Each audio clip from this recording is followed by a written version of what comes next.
Jillo there, H+III+T, it's a boot that dang on time. Y'all, let's talk about dang on Gundam Wing Episode 3. Now, let me give you guys a chance for the people who haven't watched Episode 3 of Gundam to go ahead and look that up now.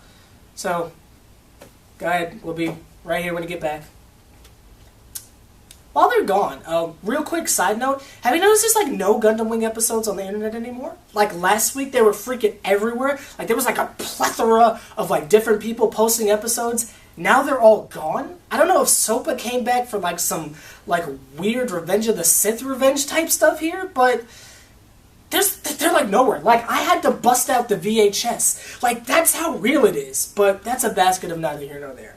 I'm going to assume everyone's back, so let's talk about Dang on Gundam Wing Episode 3. So at the end of Episode 2, we had the Mexican standoff. We had Duo here with a gun. We had Hiro who had been shot. That's a tongue twister. And dang on Relena being useless as usual. Now, how we go from the end of Episode 2 to the beginning of Episode 3 is completely beyond me.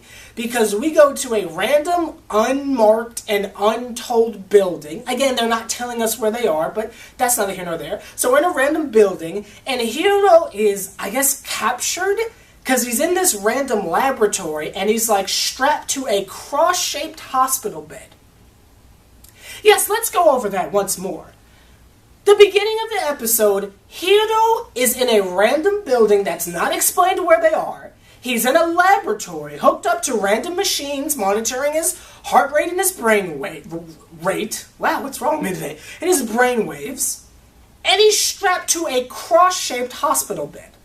If that doesn't tell you this episode is about to get crazy, I don't know what does.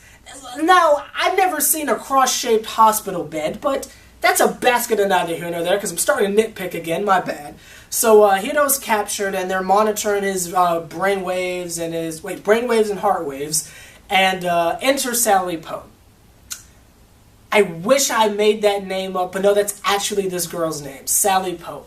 This lady walks into, like, the monitoring place with, like, dude who's watching Hiro's brainwaves and heart waves, and she doesn't really do a good job of explaining who she is.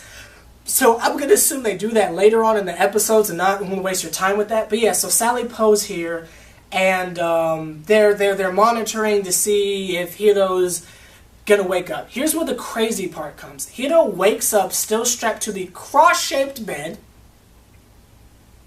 and his brainwaves don't move. His brainwaves and his heart waves don't move at all. And he wakes up and he's looking around, and he tries to get out by himself. But his brain waves don't move. That's some Cyber G stuff. How do you come into consciousness, analyze your surroundings, then try to escape without exerting any notable energy? And you're hooked up to machines. Hiro's on some crazy cyborg stuff. I don't know how that freaking happens, but it's freaking awesome. Duo, in the meantime, is trying to break him out of this random hospital building scientist place that's never explained where they are.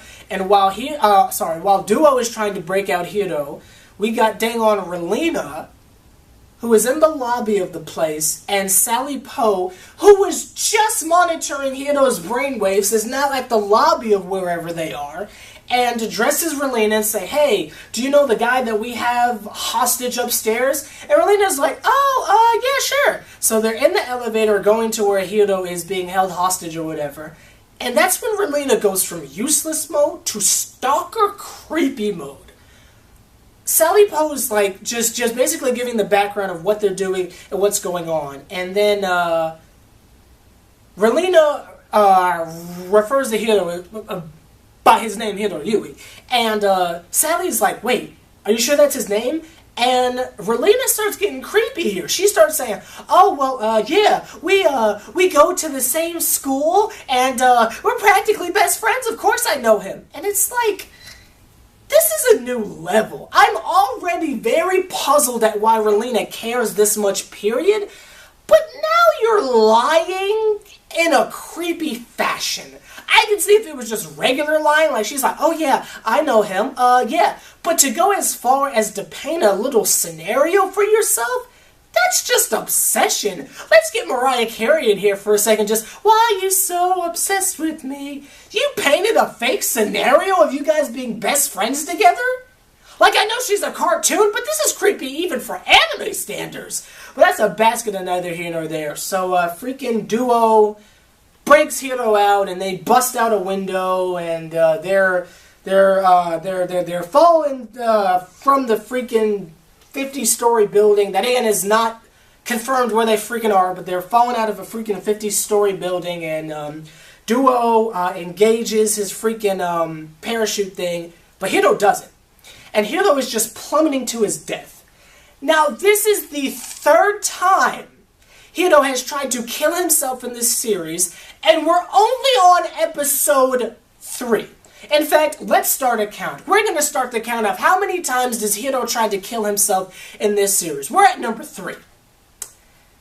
Jeepers Creepers, I can't wait to see how many more times he tries to kill himself. So he's plummeting towards his death, and and Relina screams out the window, Hiro! And of course that wakes him up from his I'm gonna kill myself suicide trance. And he engages his freaking parachute, which Duo, like, clearly states it's too late for that, but Hiro survives, and him and Duo go off somewhere. Does it make sense? Not really, but trust me, it's getting good. It's getting good. We jump across the tracks, no deuce and domino, to dang on, basically the pastime of all other Gundam pilots if you're not really doing anything in this show, destroying random buildings. We see Gundam 03, the Heavy Arms, piloted by Troy Barton. That's the guy with, like, the aggressive Bieber swoosh I was talking about. And he's destroying a random base. I think it's an Oz base, and the Special Forces unit is there, or whatever, and they're trying to destroy the Gundam Heavy Arms. But Troa's not going to freaking have it. He runs out of bullets, and then Catra shows up. Catra is the pilot of Gundam 04. That is the Sandrock, and he's the one with, like, the dang on, like, two, like, freaking, like, I don't even know what you call these freaking, like sword hook thingy. I don't know what if anybody knows what the freaking Sandrock's freaking weapons are called, leave a comment and let me know, because I don't know what you freaking call these. I'm gonna call them curved pitchforks. Now, I know they look nothing like pitchforks, but I don't freaking know what they're called. So he comes with the freaking pitchfork thing, and like freaking like saves Troa. And then they have a little standoff, and it's like, wait, are you a Gundam? And it's like, well, I'm a Gundam too. Then they decide they want to fight each other for some reason, so they start fighting each other, and like in mid-fight, literally, Catra closes his eyes and says, we shouldn't be fighting. Oh, because he's the one that cares about people, right? You haven't beat that character development into our head enough. So Catra has a change of heart because he's the guy that cares about people. And he gets out of his Gundam and says, you and me shouldn't be fighting. And then Troa gets out of his Gundam and he surrenders himself. But Catra, being the loving, caring person he is, says, oh, you don't have to do that. We're on the same team. And that's it. Yeah, that's it. I mean, they covered a lot of... Oh, whoa, almost forgot. My bad, I almost forgot. Zex, the dude with the mask, after 3 episodes, he finally understands that the regular mobile suits, the freaking Leos and the Aries and the Pisces and the Cancers, like those regular mobile suits aren't going to be enough to go head-to-head with Gundams. So somebody finds him the Gundam Tallgeese. And yes, it is a Gundam. They haven't like really said it's a Gundam yet, but yes, it's a Gundam. It's a Gundam Tallgeese. It's like the really big, like white one that's holding its head for some reason in the warehouse. Why? Its head wasn't attached, and he was holding... I don't know what the significance of that was, but that's neither here nor there. So yeah, he's presented with the Tallgeese, and I can't go into any more because I don't want to spoil it for you. But just remember, Tallgeese is freaking awesome, and Zex just got that. So I think I covered everything. That's about it, with the exception of a pretty funny part at the end, where Duo's like had enough of Hiro because Hiro's like popping his bone back into place in his leg, and Duo's just like, bro, like who does this crap? The freaking back and forth between Duo and Hiro is classic, but you guys are gonna get a lot of that. But that's pretty much all that happened. A lot happened, and I know I kind of sped through it, but hopefully you watched the episode so you know what I'm talking about.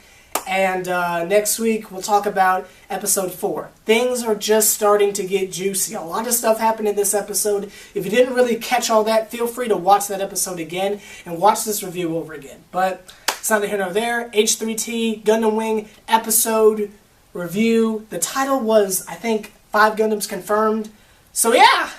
Like, comment, subscribe. Let me know if you want to see more of these. Like, do you want me to do this twice a week, or are you good with once a week? Let me know what you want. Give me some feedback in the comments. Like, comment, subscribe. Other Extra Jive, H+III+T. Yeah.